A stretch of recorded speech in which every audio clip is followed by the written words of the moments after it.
¿Cómo se dice mariposa en inglés? You say lift or elevator. ¿Seguro? Of course, you see. Both go floor to floor. Para fiestas y posadas.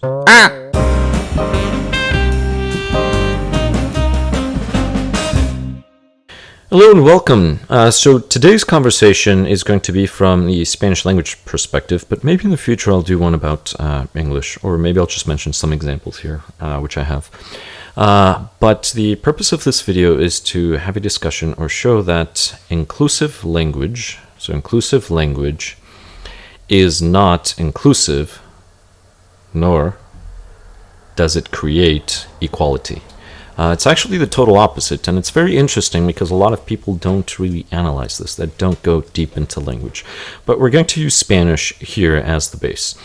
So in Spanish we have general forms. So a general form, for example, would be uno, which just means one. So one who something. So one is who has to believe in oneself first. Now here, this happens to be grammatically of category 1, category A, whatever you want to call it, or grammatically speaking, masculine gender. And remember, when it comes to language, grammatical gender just means a grammatical category. That's all gender means. Maybe I'll do a video on that in the future. But this just means one. Now we also have the noun ser, which is a being. Now this can also be a verb, but here we're looking at the noun, so this just means being, like a human being. So she is, right? She is a marvelous being.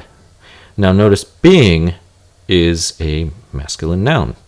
So one has to be masculine, marvelous has to be masculine, so they all have to match grammatically. Even though ella, she, in this case, is grammatically feminine, right? Because we're describing she as a being. That's the reason why. So the verb is splitting them. Think about it that way. If the verb was not here and you were not saying ser, then you would make this feminine. So this would be ella es una maravillosa. Or ella es maravillosa. That's actually the better one. You wouldn't say una maravillosa. Just ella es maravillosa. She's marvelous. Now we also have ente. Think of entity, right? Individual. All of these are just individuals. This is also grammatically masculine. So coincidentally, the masculine gender tends to be, I'm going to show you an example where it's not, but it tends to be the general form. That's the form you use when you don't know or you don't care. You're just referring to something in that category. But let's go over the sentence. So, el ente se forma por colaboradores administrativos. So the entity is formed by administrative collaborators. All right, not too bad. But if we were going to force Spanish into this ideology of inclusive language, which does not work, right? No funciona, does not work. We would then say uno o una, which some people do in the writing. The interesting thing is that this concept tends to come from, this is a top-down concept. What I mean by this is an imposition usually by political ideology or academia, or politics and academia, and then trying to trickle it down or force it down. So this would be explicit language versus implicit language. It doesn't come from the masses and then go up. It comes from up and then it's being taught down, which is total opposite of descriptive language, interestingly enough, from the same people who tell us we need to focus on descriptive language, academia. They can't make up their minds. But then again, they get to publish more things and then they get to, cite each other and make sure they subside and exist. But if we look at ser, there's no feminine, but we could, I guess, potentially create cera, a feminine form, just for kicks. Ella es una cera maravillosa. This doesn't exist, but that would be an example. Now, let me go over the very first one because I accidentally skipped it. But if we want to use the whole inclusive language, we would have to say uno o una, so one or one, masculine grammatical gender versus feminine grammatical gender.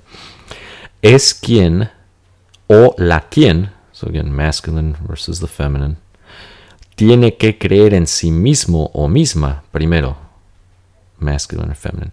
The English equivalent is whenever we say he or she, XXX, or etc., his or her, and then we continue on. So that would be an English example, which to be honest takes away from the read, because in English, if you think about it, one, what is the proper pronoun of one? It's he. What a lot of people don't know is, speaking about English, the proper pronouns at some point converged all into he.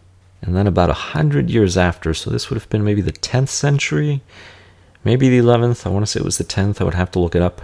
You can research. If you know, please go ahead and put it in the comments.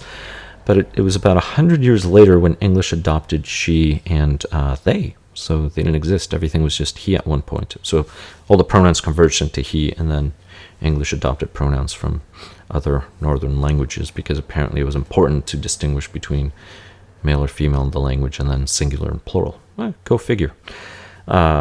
Which is somewhat interesting. So he is actually the general form. Go figure. But anyway, ente, so this would be entity. Now, if we were to follow the rhetoric of inclusive language, we would have to say el ente o la ente se forma por colaboradores o colaboradoras administrativos o administrativas. Something like this, which again takes from the read, makes it much, much longer. And to be honest, I don't care male or female, it doesn't matter. We're just talking about an entity. And since entities tend to not have a sex because they're imaginary or a concept or something in writing, like corporations are fictitious people, this shouldn't matter. We should just stick to this. But that's something to keep in mind. Now, in Spanish, for example, we could have, for example, caballo, which is horse.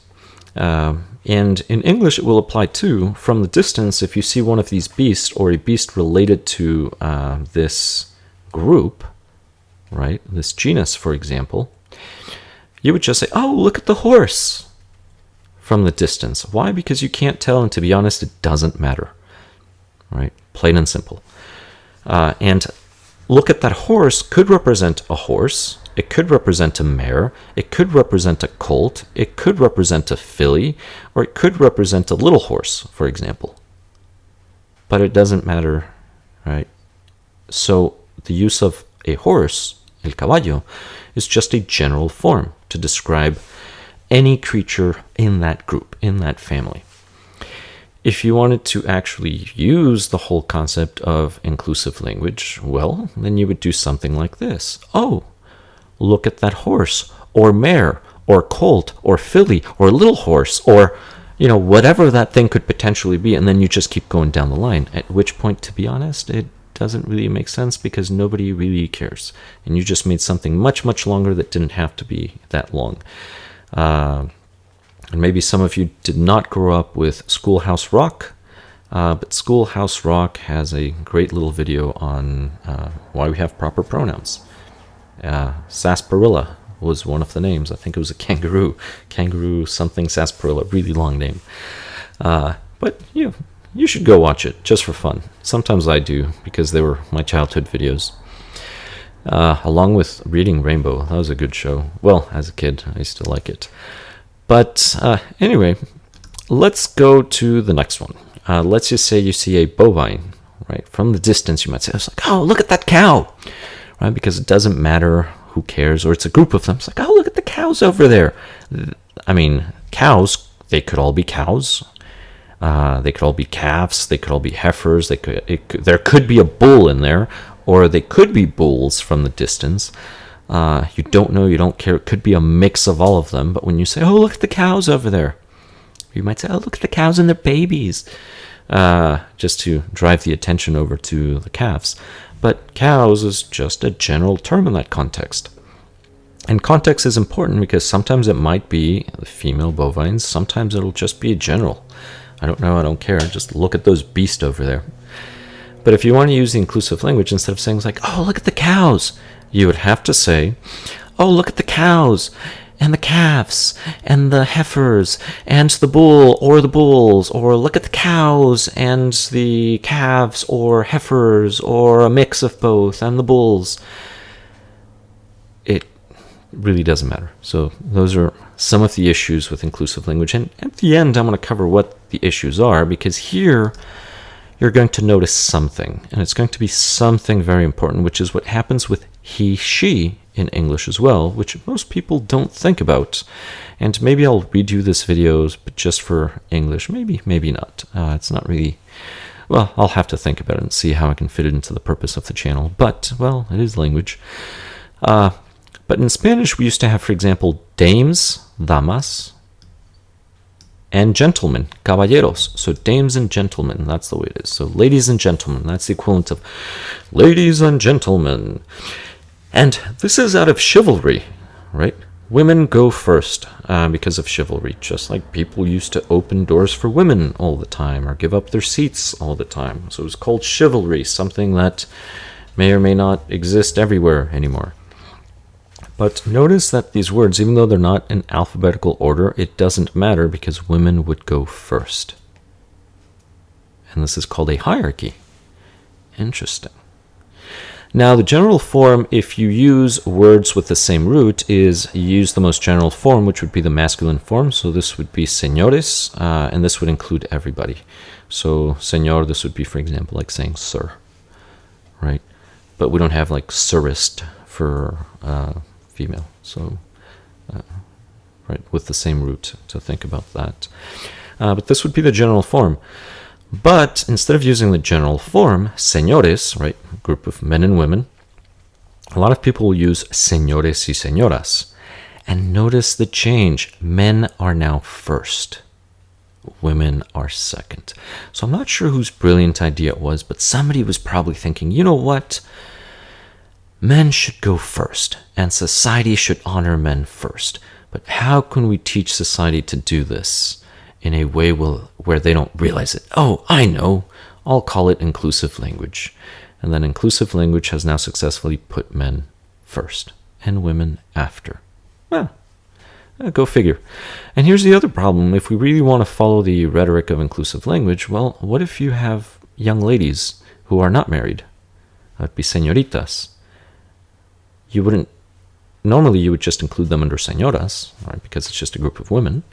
But now we want to make that distinction. So maybe we'll say men or gentlemen, ladies, and little ladies or young ladies. Welcome. So notice that we're not really being inclusive. We're just including exclusive terms. And if we're going to include exclusive terms, then we could potentially do the following. Let's just say there's other groups of people who want their own exclusive terms included. Well, then we would have señores y señoras y señoritas y señorit B, señorit C, señorit D, señorit E, señorit F. And I'm just putting these letters out here to, represent whatever. So, gentlemen and ladies and little ladies and lady B's, lady C's, lady D's, or gentlemanese, gentleman F's, gentleman G's, gentleman H's. But eventually it gets so long that we decide to condense this all into señores y señoras y señoritas y señorit B, señorit C plus, más, right? So, gentlemen, ladies, lady B's, lady C's plus. And we just use the plus because even though we know there are 20 billion others, for some reason it makes sense for us to include, say, 4 or 5 different groups, but then it makes no sense for us to actually include every other group after. So we'll just put a plus to make it inclusive, even though the first terms are exclusive. It doesn't work because it's not actually inclusive, as we can see. And that's the problem. So it's not just that we lost chivalry and now women go after. It's just that we're not actually including all of the exclusive groups that we were promising to include in our efforts to be inclusive. So what are the challenges with inclusive language, or why it truly is not inclusive? Counterproductive, really. And it's because being inclusive does not mean we include a bunch of exclusive forms. Being inclusive means we have one form and it includes everybody. So the problem with inclusive language is it includes exclusive forms. The other problem is there's no equality in it because it just establishes a hierarchy. So back when we used to just say, he who should prefer eating ice cream instead of vegetables might run the risk of diabetes. He there just meant one or an individual who. But now by going he or she, we just created a hierarchy where he, in this case, exclusively represents a male, she exclusively represents a female, and now females come after males. I mean, there are some countries, for example, where females walk a few steps behind males. That's interesting, right? Not my culture. I'm not criticizing. I'm just pointing out it still exists. But, you know, some of the people who fight or argue for inclusive language would probably have a problem with that tradition. I don't know if Germans still do it, but it used to be very common in Germany, for example, where men always walked in front of women or entered in front of women. Restaurants, etc. I don't know if that still happens, but that's just a culture. That's just what they do. Now, let's see. The other thing too is it's not just about the hierarchies. Is now the masculine form no longer represents a neutral or general form as it did. The masculine form now represents an exclusive form for males, and mention of it is done before females. So we're now mentioning males before females. And that's the problem with inclusive language. It's not just that it's changing an entire language and it's a top-bottom, because it really is politically charged, whether it's actual politics or academia. But it creates a break into who falls into what category. So instead of having one term represent all, now there's a variety of exclusive terms. And then those exclusive terms are even limited into how many, because after a while, people don't want to continue on mentioning every single term, so you might get a plus in there. And then the biggest thing for me really is the hierarchy. Right? Chivalry's gone to an extent with inclusive language. So this being said, I hope you found this video interesting, or at least entertaining. Please comment below if you've thought about this before, if you shared these opinions, or if you never thought about it. Maybe what are your thoughts now? Hopefully other people can comment too and can have a discussion over this. But that being said, thank you very much for watching. Please subscribe if you have not, and I'll catch you in the next one.